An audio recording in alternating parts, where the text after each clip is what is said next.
Hi, friends. My name is Dr. Chinwe Williams. I'm a clinical mental health therapist and author, and I get the privilege of bringing you the verse of the day from Philippians 1:9 through 10.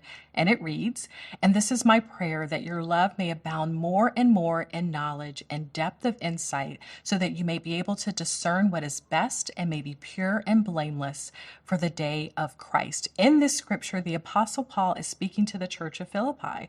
Paul held a special affection for the Philippians. In fact, he loved them so deeply that he desired to see them to continue to grow in spiritual maturity. When I reflect on this verse, two things come to mind. The first is this idea of our love abounding. The concept of love is so important to God that he emphasizes what it means to love him first, then others.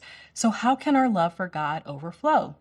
Well, it happens through building a personal relationship with God. As we grow closer to God, the more we want to know Him. Think about the first time you fell in love. You probably thought about this person, if you're like me, so often that they were the last thing on your mind before you went to bed and the first thing you thought of when you woke up. It may have been hard to picture a life without them. Similarly, the more we know God, the more reasons we find to love God. And that love drives us closer to Him. Now, the second part of this verse is about discernment. To discern means to recognize as separate and distinct. In our world today, we are bombarded by information coming from everywhere about how to achieve our goals, how to raise our children, how to raise ourselves. And too much information can feel overwhelming.